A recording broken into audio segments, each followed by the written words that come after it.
다니엘. 열왕기하 10장 18절. 네, 열왕기하 10장 18절. 할렐루야.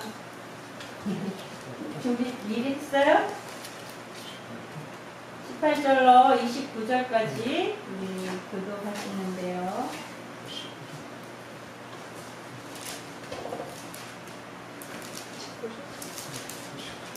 네, 한 목소리로 제가 18절, 그다음 여러분 19절 기록하겠습니다. 예후가 뭇 백성을 모으고 이르되 아합은 바알을 조금 섬겼으나 예후는 많이 섬기리라.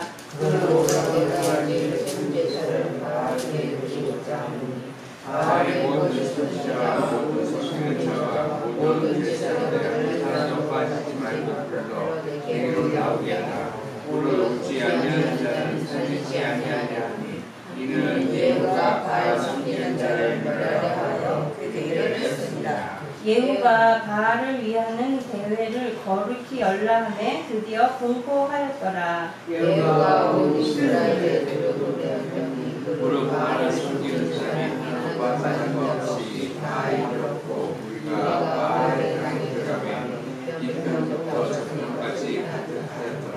예후가 예복 맡은 자에게 이르되 예복을 내어다가 무릇 바알 섬기는 자에게 주라 하매 저희에게로 예복을 가져온지라. 예후가 레갑의 아들 여호나답으로 더불어 바알의 방에 들어가서 바알을 섬기는 자에게 이르되 너희는 살펴보아 바알을 섬기는 자만 여기 있게 하고 여호와의 종은 하나도 너희 중에 있지 못하게 하라 하고 무리가 번제와 다른 제사를 드리려고 들어간 때에 예후가 80인을 밖에 두며 이르되 내가 너희 손에 붙이는 사람을 한 사람이라도 도망하게 하는 자는 자기의 생명으로 그 사람의 생명을 대신하리라 하니라. 번제 드리기를 마음에 예후가 호위병과 장관들에게 이르되 들어가서 한 사람도 나가지 못하게 하고 죽이라 하매 호위병과 장관들이 칼로 저희를 죽여 밖에 던지고 바알의 당 있는 성으로 가서 바알의 당에서 목상들을 가져다가 불사르고 바알의 목상을 말려 바알의 당을 회파하여 연소를 만들었더니 오늘날까지 이르니라. 예후가 이와 같이 이스라엘 중에서 바알을 멸하였으나 이스라엘로 번제게 한 두 가지 아이들을 곧 베델과 단에 있는 금송아지를 숨기는 죄에서는 떠나지 아니하였더라. 일전에 북이스라엘의 왕인 아합과 그의 아들들 그리고 아합의 부인 이세벨이 하나님 앞에 죄악을 범하는 그런 가운데 하나님이 그 심판을 유예해 주시고 많은 시간을 주셨음에도 회개가 없고 여전히 악을 행하고 백성들로 말미암아 우상을 숭배케 하는 죄악을 짓게 하는 이 아합의 가문에 대해서 하나님이 심판을 예고하셨고요. 그리고 그 심판을 예후라는 한 장관을 통해서 하나님이 이루시는 과정을 우리가 지난 시간에 모두 들었습니다. 그래서 북이스라엘의 아합의 아들인 요람과 또 남유다의 왕인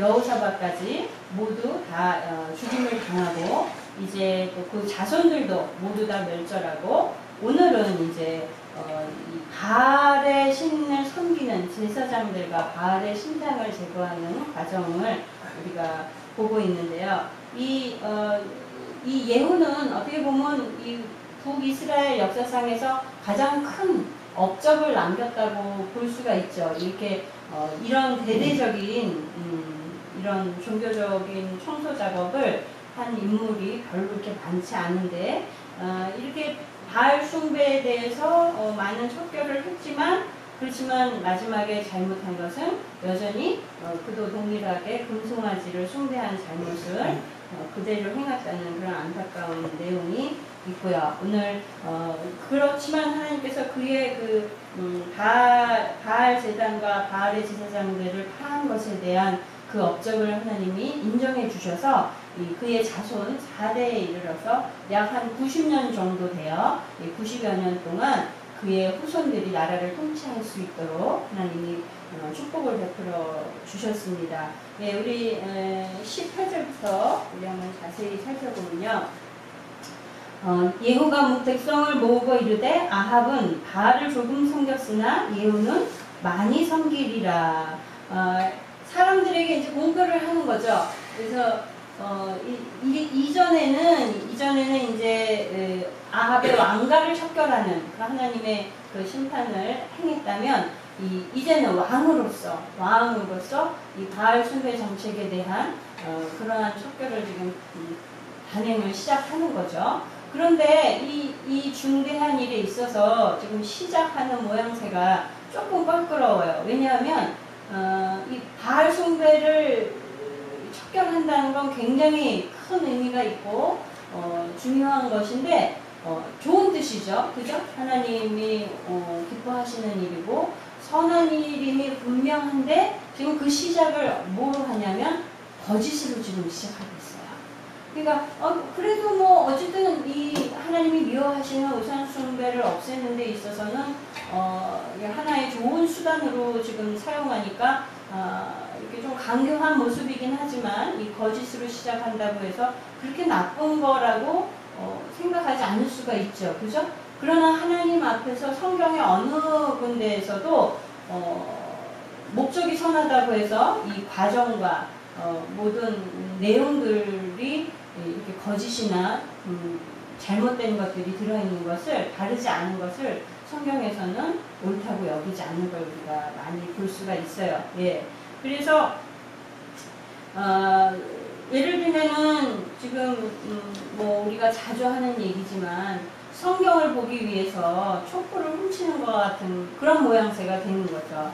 그러니까 지금 얼마나 지혜롭게 말하자면 똑똑하게 바알의 제사장들을 모으냐면 내가 이전의 왕은 바알을 조금 숭배했지만 나는 그보다도 열심히 특심해서 정말 더 대대적으로 바알을 숭배할 것이니까 모든 바알 선지자들은 다 모여라 이러고 공표를 한 거예요. 왜냐하면 그 이유가 뭐겠어요? 일단은 지금 이 예후가 아합의 가문을 다 멸절했기 때문에 이 바알 숭배하는 우상을 숭배하는 것에 있어서도 뭔가 척결이 일어날 것이다 라고 사람들이 생각을 하고 있을 거 아니에요. 그런데 지금 바알을 숭배하겠다고 그렇게 선포함으로 인해서 예후는 그 부분은 다른가 보다. 단지 자기의 어떤 왕으로서의 자리를 정권을 잡기 위해서 아합의 가문을 다 척결했나 보다. 이렇게 생각할 수 있도록 유도하는 거죠. 그래서 정치적인 목적으로서 그렇게 했나 보다라고 여길 수 있도록 그래서 바알을 섬기려고 그러는구나 하고 이제 예후의 마음에 대해서 이제 긍정적으로 볼 수 있는 그런 유도 정책이죠. 전략이죠. 그래서 내가 바알을 더 섬기려고 하니까 모두 다 모여라 이렇게 이야기를 하는 거고요. 예. 그런 의도대로 이 바알에 많은 선지자들이 모였어요. 그래서 그가 의도한 대로 정말 수많은 바알의 선지자들을 죽이게 됐죠. 이런 일들이 이 바알의 숭배자들, 바알의 선지자들을 척결한 내용이 일전에도 있었죠. 어느 선지자 때죠? 바알의 제사장들을 450명을 그렇죠. 네, 엘리야 때에도 이렇게 비슷한 일이 있었는데요. 그러나 지금 그때와는 좀 방법이 다르죠. 그죠?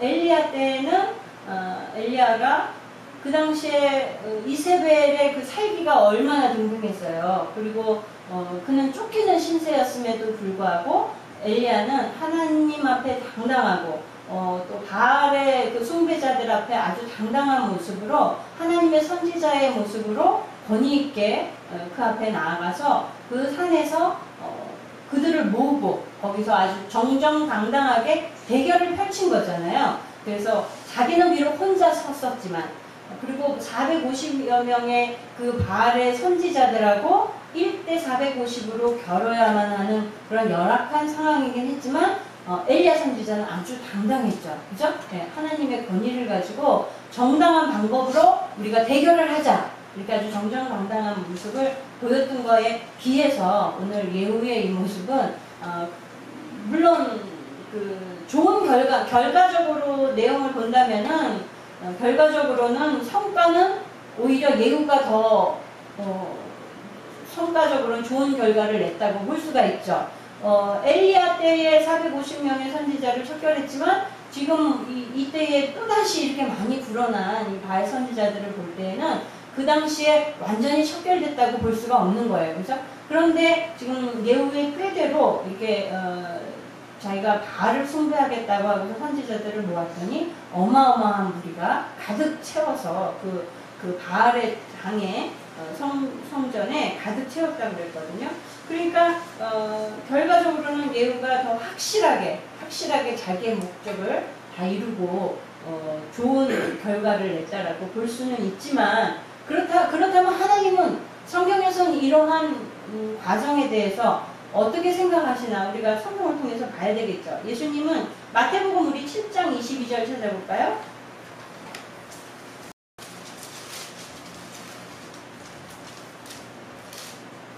22절, 23절 연이어서 읽어보겠습니다. 시작. 그날에 많은 사람이 나더러 이르되 주여 주여 우리가 주의 이름으로 선지자 노릇하며 주의 이름으로 귀신을 쫓아내며 주의 이름으로 많은 권능을 행치 아니하였나이까 하리니 그때에 내가 저희에게 밝히 말하되 내가 너희를 도무지 알지 못하니 불법을 행하는 자들아 내게서 떠나가라 하리라. 예, 예수님이 뭐라고 하시는 거예요? 이게 아무리 위대하고 거룩해 보이는 그런 일들을 다 이뤄낸다고 해도 주님께서는 불법을 행한다면 그거는 주님하고 상관이 없는 일로 치신다는 거예요. 그러니까 마지막 때에 심판대 앞에 섰을 때는 당당할 수 없는 내용이라는 거죠. 하나님이 원하시는 방법은 그 목표가 선하면 내용도 과정도 하나님께서 깨끗하고 선하기를 기뻐하신다는 걸 우리가 알아야 되겠습니다. 예, 그래서 정말 하나님의 백성들은 어떤 선한 목적을 가졌다고 해서 그 목표를 이루는 데에만 집중하면 안 되는 거예요. 그죠? 그 내용이 어떠한지, 과정이 하나님 앞에 합당한지, 하나님이 기뻐하실 만한지. 왜냐하면 하나님이 그 과정을 보고 계시기 때문에 그 내용을 보고 계시고 우리가 그 목적을 이루기 위해서 행하는 모든 과정 가운데 있는 우리의 생각과 우리의 마음을 하나님께서 읽고 계신다는 거예요. 그게 우리에게 허락해 주신 자유의지죠. 그죠? 네, 우리가 선택해서 갈 수 있는 우리의 자유의지로 할 수 있게끔 하나님이 허용하시지만 그러나 그 내용이 하나님 말씀에 합당하기를 하나님 살펴보시고 또 그러한 것을 기뻐하신다는 걸 우리가 항상 기억해야 되겠습니다. 우리가 그래서 죄가 많은 곳에 은혜도 크다고 그러잖아요. 그죠? 왜냐하면 실수로 죄를 많이 범해본 사람이 또 하나님의 은혜와 긍휼을 체험하기 때문에 죄가 큰 만큼 받는 은혜도 깨닫는 은혜도 크다는 거죠. 그렇다고 해서 큰 은혜를 받기 위해서 일부러 죄를 많이 질 필요는 없다는 거죠. 그죠? 우리 말씀에 그렇게 있죠. 로마서 6장 1절에 그런즉 우리가 무슨 말 하리요? 은혜를 더하게 하려고 죄에 거하겠느뇨? 그럴 수 없느니라. 죄에 대하여 죽은 우리가 어찌 그 가운데서 살리요? 예, 이렇게 말씀하고 있어요. 우리 디모데후서 2장 5절 한 번 더 읽어볼까요? 오늘 일찌감치 디모데후서 2장 5절.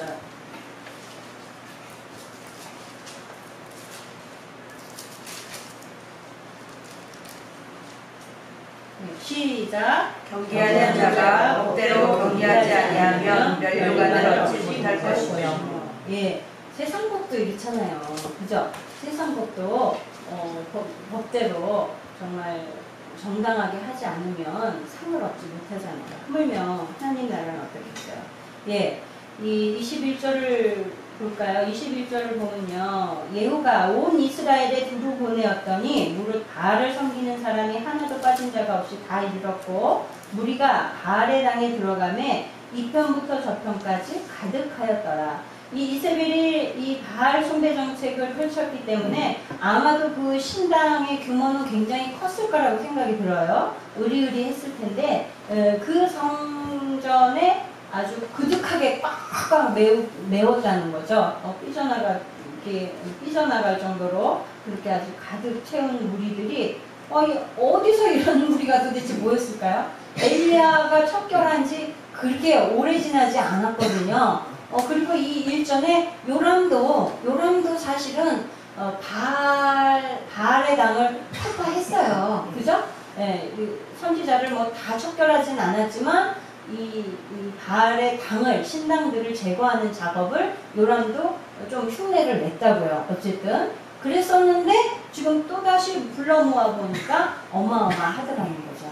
여기서 우리가 이 죄악의 속성이 어떠한지 그 생명력이 어떠한지 이런 것을 우리가 알 수 있죠. 그러니까 누룩과 같다고 표현할 수 있는 거예요.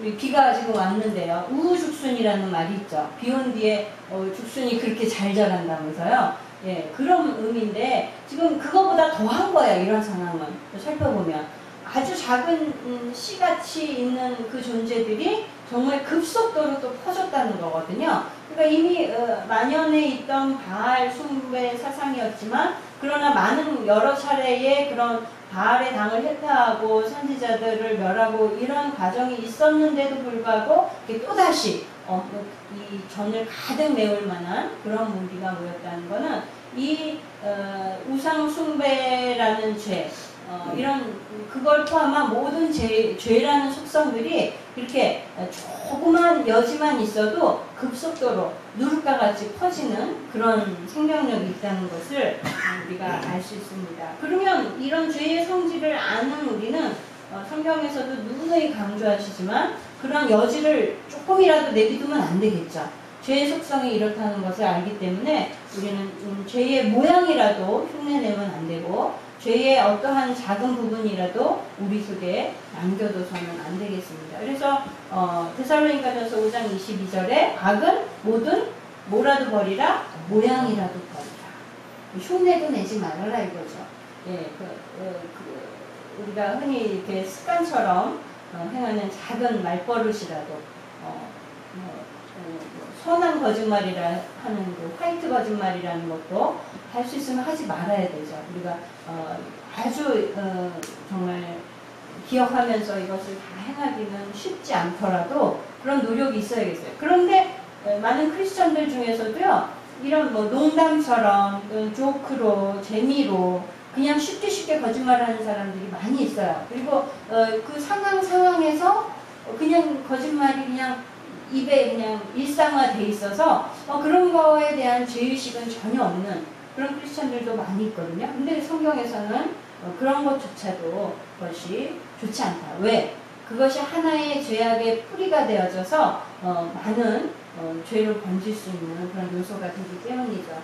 지금 오늘날 우리 기독교 안에 교회들 가운데 여러 가지 이야기들이 많이 있는데요.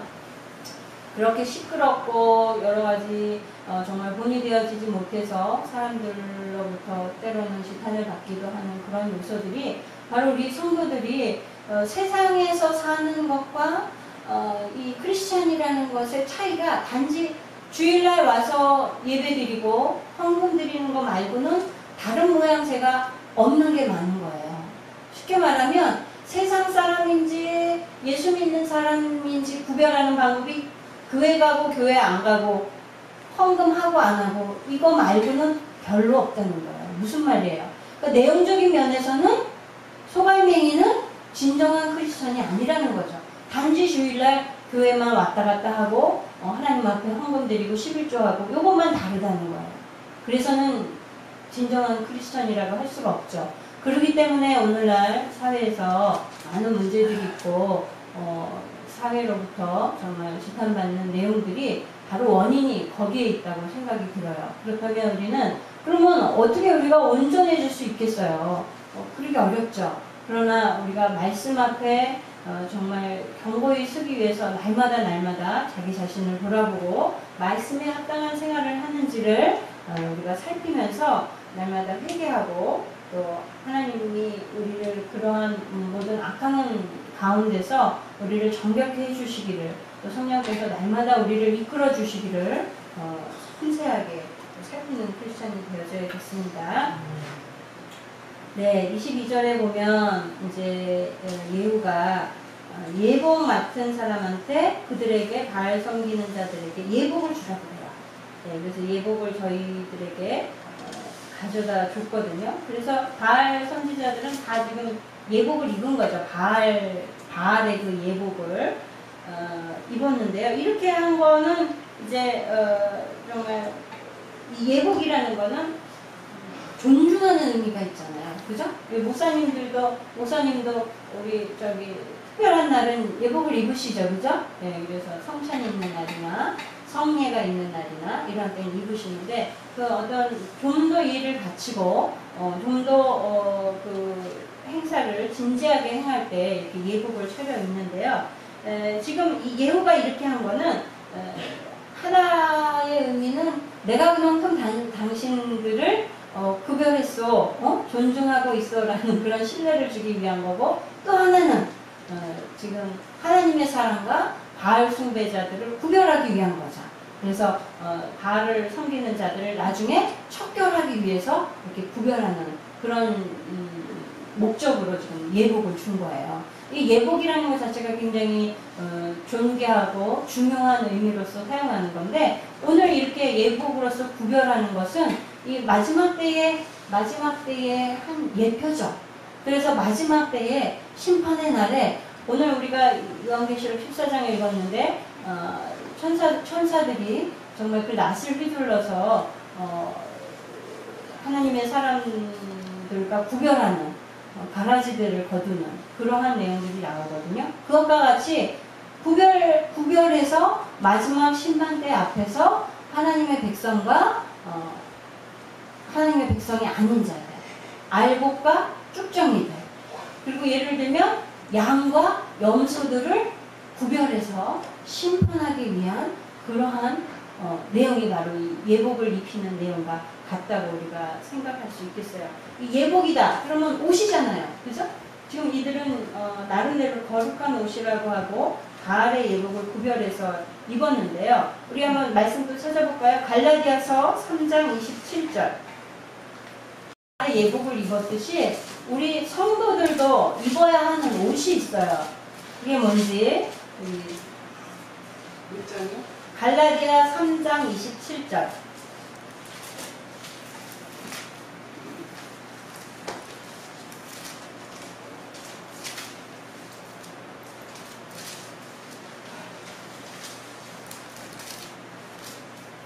시작.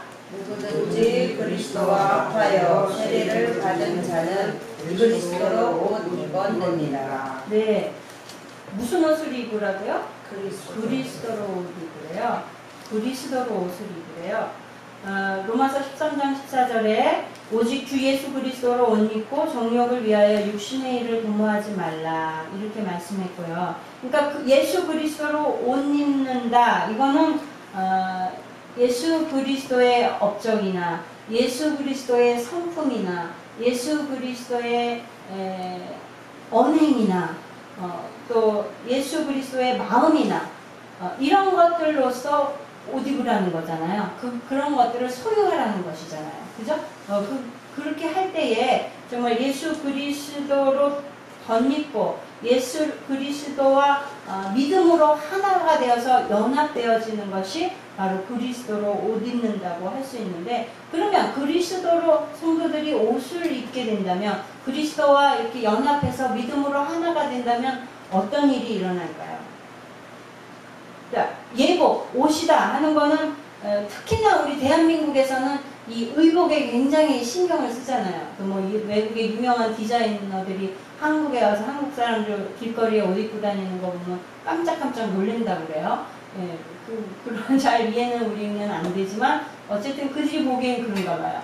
예, 이 의복이라는 거는 지금도 그렇긴 하지만 예전에는 그 의복으로 그 사람의 신분을 나타내 주잖아요. 그죠? 그 사람의 신분을 표시하는 거예요. 그러면 하나님의 아들이신 예수 그리스도로 옷 입었다 하는 것은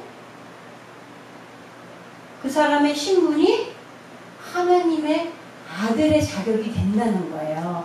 하나님의 자녀로서의 신분을 지금 입고 있다는 얘기가 되는 거예요. 그러면 하나님의 아들, 하나님의 자녀로서의 옷을 입고 그 신분을 얻게 된다. 그럼 뭐예요? 자녀로서 받는 상속을 그대로 받는다는 거죠. 그러면 하나님의 자녀로서 받는 상속이 뭐가 있을까요? 천국이죠. 그죠? 천국이고 영원한 영생의 복이 주어지는 것이고 하나님의 자녀로서 누리는 천국에서의 누리는 영원한 그 잔치에 참여할 수 있는 그런 특권이 주어지는 거라는 거죠. 그러니까 우리가 정말 믿음으로 예수 그리스도와 연합하는 삶이 우리에게 가장 사실은 중요한 거죠. 지금 바알의 선지자들에게 예복을 입음으로써 구별되는 것 같이 하나님의 자녀들도 마땅히 그들의 생활 가운데 삶 가운데 예수 그리스도로 덧입어서 믿음으로 연합하는 생활이 이어져야지만 마땅한 거예요. 그래야 하나님의 자녀로서의 특권도 당당하게 누리는 그러한 신분을 우리가 보여줄 수 있다고 생각이 듭니다. 그러면 날마다 우리가 그러한 신분을 당당하게 우리가 소유할 수 있으려면 어떻게 해야겠어요? 날마다 우리가 말씀 가운데 있어야 되죠. 그죠? 우리가 하나님 앞에 날마다 기도하는 생활을 해야 돼요.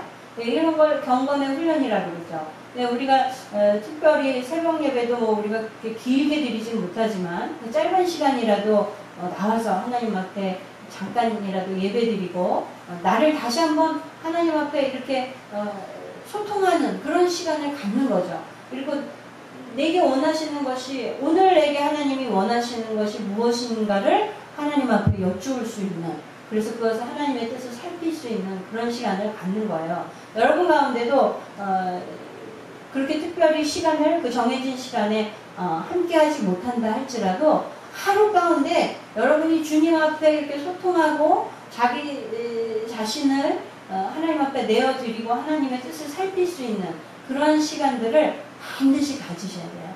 그래서 옛날에 이송 목사님 맨날 그러셨어요. 시간의 11조를 드리라고. 그러면 우리가 하루에 24시간이잖아요. 그러면 시간의 11조라 얼만큼이겠어요?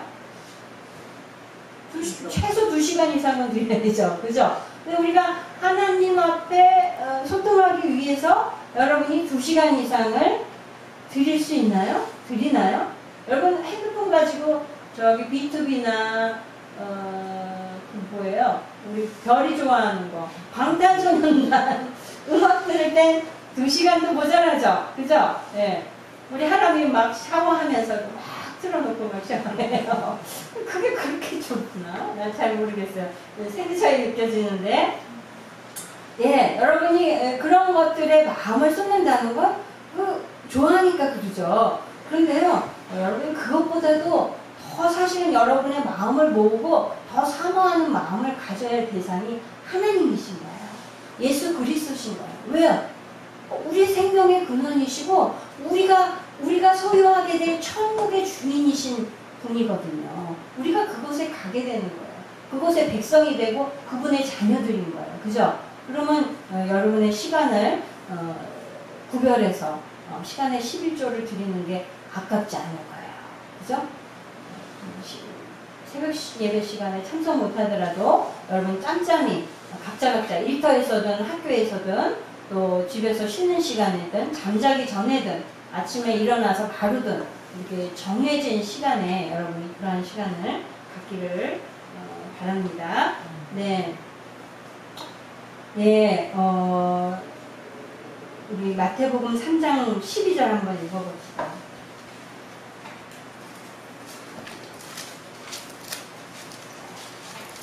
이렇게 예복을 구별해서 입은 사람들은 바알을 섬기는 자들로 딱 구별돼서 그들이 결국은 죽임을 당하게 됐습니다. 우리가 살아가고 있는 이 현재 시대에도 이렇게 하나님의 사랑과 우상을 섬기는 사람들이 함께 섞여져 있지만, 그러나 마지막 심판대 앞에서는 그것이 확연하게 구별되는 날이 올 것입니다. 우리 한번 읽어볼까요? 시작. 손에 길을 들고 자기의 타작 마당을 정하게 하사 알곡은 곳간에 들이고 투정에는 꺼지지 않는 불에 태우시리라. 예, 하나님께서 정말 사람들이 말세다 심판이 곧 온다 하면서도 그것이 이루어지지 않으니까 아유 그런 게 어딨어, 심판이 어딨어, 뭐가 말세야, 재림 그런 게 있겠어, 이렇게들 이야기하지만 그거는요 정말 심판이 있지 않을 것이기 때문에 심판이 일어나지 않는 것이 아니고, 예수님이 다시 오시는 일이 없을 것이기 때문에 우리에게 나타나지 않는 것이 아닙니다. 그럼 뭐냐? 하나님의 극진하신 사랑인 거예요.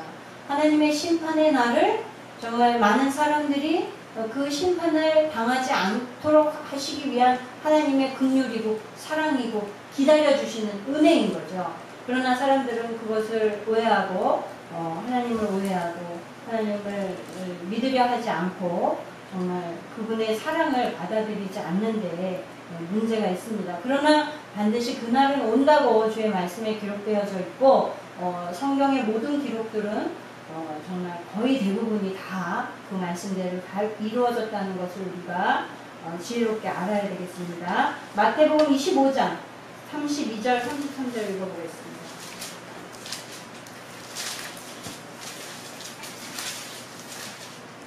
시작. 모든 민족을 그 앞에 모으고 각각 분별하기를 목자가 양과 염소를 분별하는 것 같이 하여 양은 그 오른편에 염소는 왼편에 두리라. 예, 양과 염소로 이렇게 구별을 하셨어요. 근데 그 앞에 보면 모든 민족을 하나님이 모으셔서 또 구별하신다고 그랬거든요. 그러니까 각자 개인도 이렇게 구별되지만 민족과 민족들도 또 구별된다는 걸 우리가 알아야 되겠어요. 그래서 특별히 제가 수요예배 때 이렇게 우리나라의 민족의 사명에 대해서 그것을 이루기 위해서 우리가 기도하자 하는 것들이 바로 이런 부분들의 기록 때문에 그렇습니다. 이렇게 양으로 상징되는 하나님의 백성들은 결국 영생에 들어가게 되고, 염소로 상징하는 정말 사단의 백성들에 대해서는 영벌에 처해진다는 이런 말씀들이 곳곳에 있습니다. 그러면 이러한 일이 일어날 때엔 정말 그 차이가 하늘과 땅 차이와 같이 극적인 상황으로 되어지겠죠. 계시록 21장 7절 8절 읽어볼까요? 계시록 21장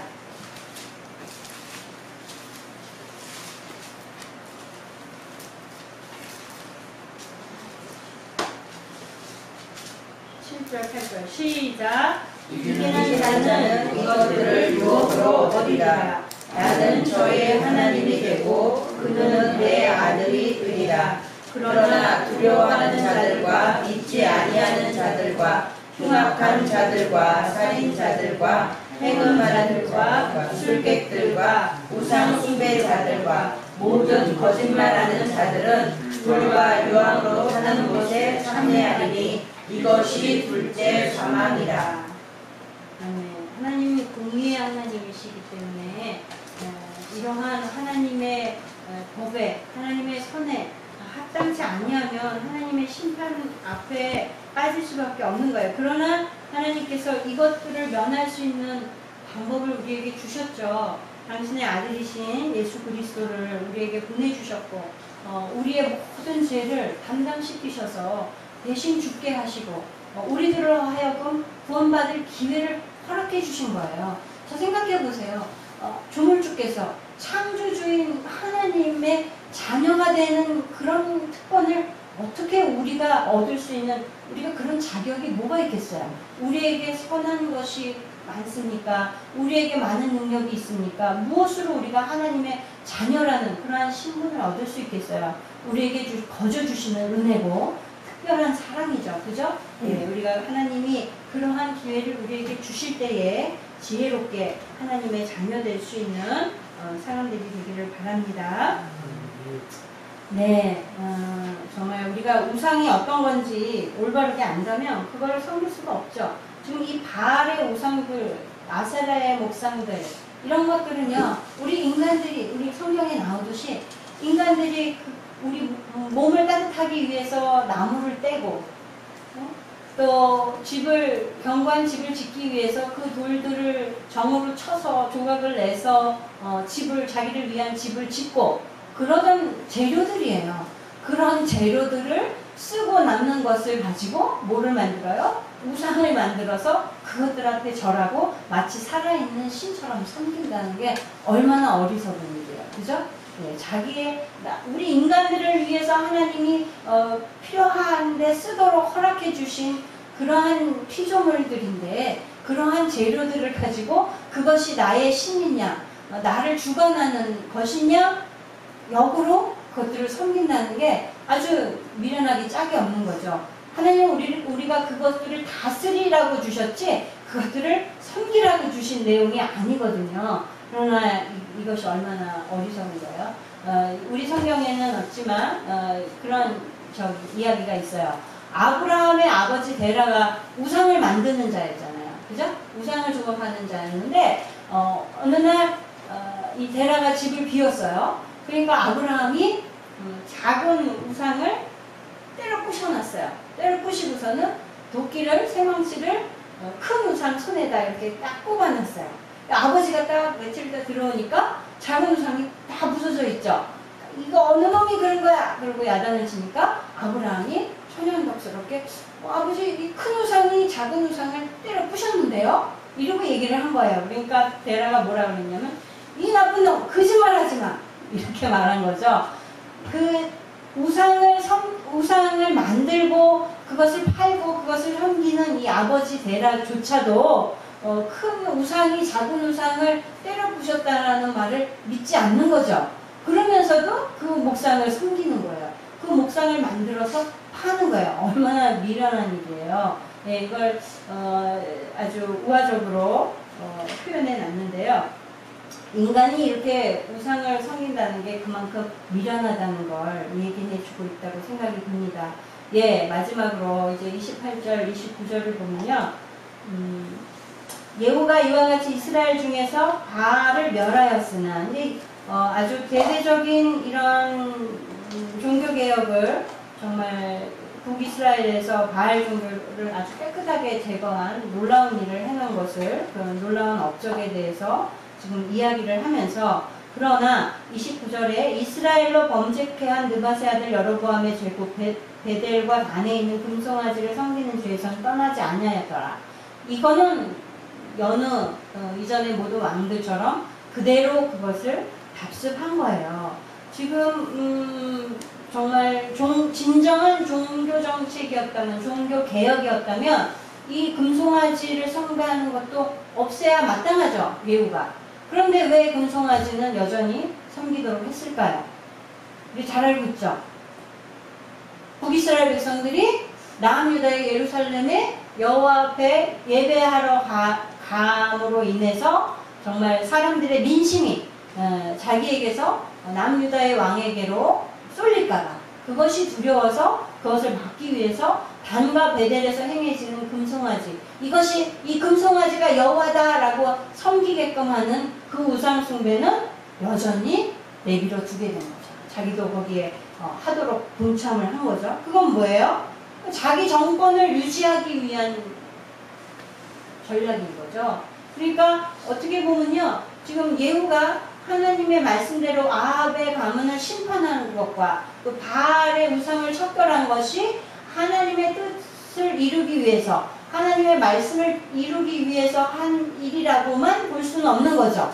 그의 진정한 속마음을 들여다본다면 하나님을 이용해서 자기의 정권과 지위를 획득하려는 하나님을 도구로 사용한 것과 마찬가지가 돼버린 거예요. 이 놀라운 일들을, 누구도 다 하지 못했던 일들을 해놓고 결론적으로 여전히 여로보암의 전철을 밟아서 하나님으로부터 그런 책망을 듣는 이러한 예후의 모습이 참 안타깝습니다. 그래서 어떤 학자들은요, 이게 예후의 종교 정책이다, 종교 개혁이다라고 말하는 것에 대해서 반대하고 예후의 숙청 작업이다 이렇게 표현해야 된다 이렇게 얘기도 해요. 그 뭐예요? 그 진정한 중심에는 여호와를 위한 열심만 있었던 것이 아니라 자기의 지위와 자기의 위치를 지키기 위한 인간적인 욕심이 사실은 더 많이 있었다라고 보는 거죠.